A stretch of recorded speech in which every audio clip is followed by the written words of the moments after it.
al segmento En Controversia con Pablo Casillas, donde cada semana discutimos un tema diferente que para muchos es difícil de dialogar. Hoy te quiero hablar de lo que dice la Biblia de la ira. En esta plática usaré la palabra ira y enojo en forma sinónima. ¿Estás irritado? ¿Te irritas fácilmente? Escucha la definición de la ira según la Biblia. La ira es fuerte disgusto producido desde nuestro interior, incentivado por factores externos, pero concebidos en nuestra naturaleza pecaminosa. Una vida en enojo es una vida enfocada en el yo y no en Cristo. Por lo tanto, toda vez que nos dejamos controlar por el enojo, estamos pecando contra Dios y demostrando que nuestro viejo hombre es el que predomina en nosotros en lugar del Espíritu Santo de Dios. El enojo puede destruir la comunicación, romper las relaciones y arruinar tanto el gozo como la salud de muchos. Lamentablemente, la gente tiende a justificar su ira en vez de aceptar la responsabilidad. Todos luchan en diferentes grados con la ira. Afortunadamente, la palabra de Dios contiene principios sobre cómo manejar la ira de una manera piadosa y cómo vencer la ira pecaminosa. La ira no siempre es pecado. Hay un tipo de ira que la Biblia aprueba, a menudo llamada justa indignación. Según la Biblia, Dios está airado. Así dice Salmos 7:11. Dios es pues justo y Dios está airado contra el impío todos los días. También encontramos en la Biblia que los creyentes se les permite estar airados. Se los voy a mostrar. En Efesios 4, versículo 26 dice: airaos, pero no pequéis. No se ponga el sol sobre vuestro enojo. A los creyentes se les permite estar airados. En el Nuevo Testamento se usan dos palabras griegas para la palabra ira. Uno significa pasión, energía, y la otra significa agitado e hirviendo. Bíblicamente, la ira es una energía dada por Dios con la intención de ayudarnos a resolver problemas. Hay ejemplos de la ira en la Biblia, incluyendo una confrontación del apóstol Pablo con el apóstol Pedro por su mal ejemplo. Este caso se encuentra en Gálatas 2, capítulo 11 al versículo 14. Así dice: pero cuando Pedro vino a Antioquía, le resistí cara a cara.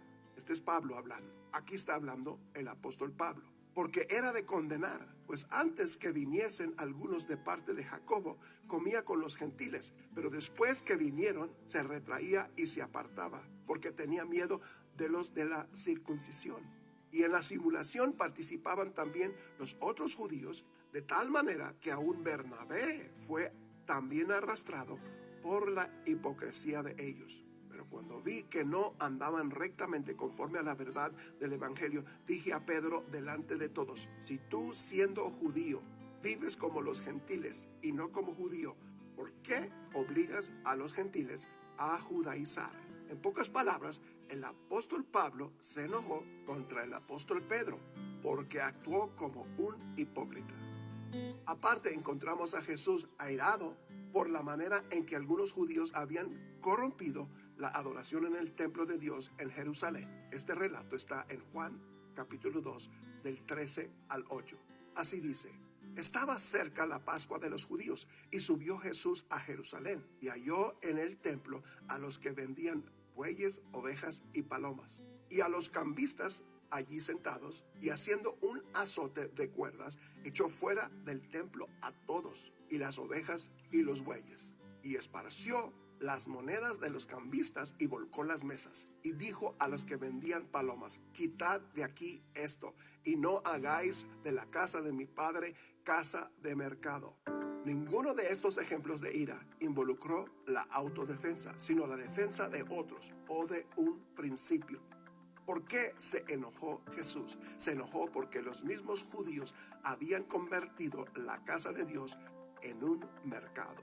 Ahora hagamos la pregunta: ¿cuándo es que la ira se vuelve pecado? Se vuelve pecado cuando es motivado por el egoísmo.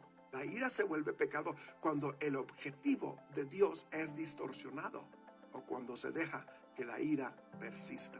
El apóstol Pablo nos advierte en contra de la ira que persiste en Efesios 4:26. Así dice el versículo 26. Airaos, pero no pequéis. No se ponga el sol sobre vuestro enojo. En otras palabras, no te acuestes enojado. La ira te destruye cuando dejas que persista.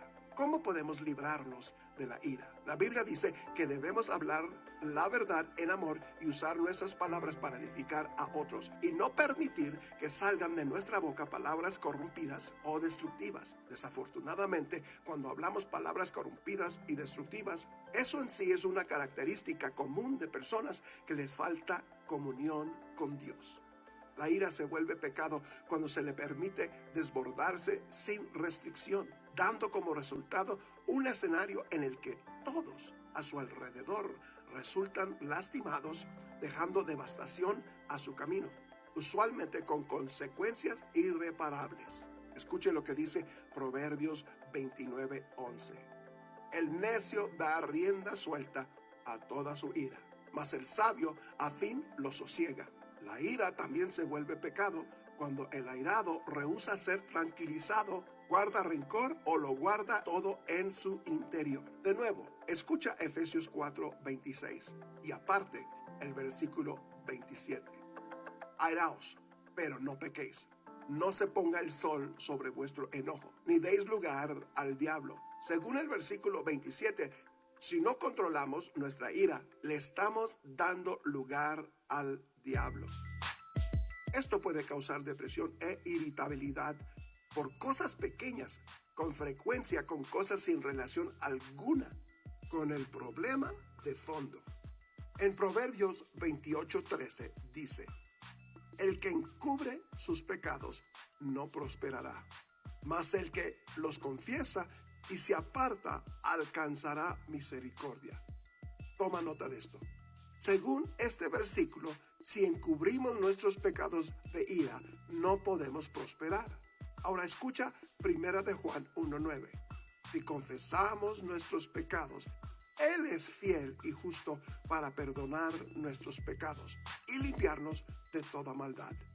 Nuestra confesión debe ser hecha tanto a Dios como ante aquellos a quienes hemos herido con nuestra ira. Necesitamos manejar el enojo dejando lugar para la ira de Dios. Esto es especialmente importante en casos de injusticia, especialmente cuando es hecho por hombres malvados hacia gente inocente. Algo muy importante, la Biblia nos enseña que no juguemos a ser Dios.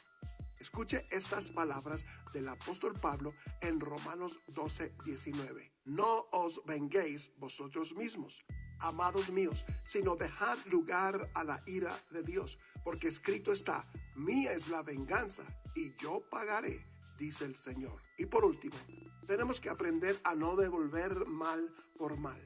Esta es la clave para convertir nuestra ira en amor. Así como nuestras acciones fluyen de nuestro corazón, así también nuestros corazones pueden ser alterados por nuestras acciones. Así que podemos cambiar nuestros sentimientos hacia otros, cambiando la manera en que decidimos actuar hacia esas personas.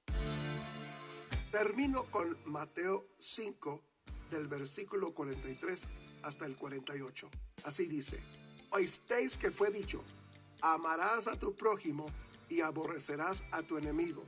Pero yo os digo, amad a vuestros enemigos, bendecid a los que os maldicen, haced bien a los que os aborrecen, y orad por los que os ultrajan y os persiguen, para que seáis hijos de vuestro Padre que está en los cielos. Recuerden, Jesús dijo: por sus frutos los conoceréis. Un verdadero hijo de Dios no es controlado por la ira, sino por el amor. Hasta la próxima. Dios les bendiga.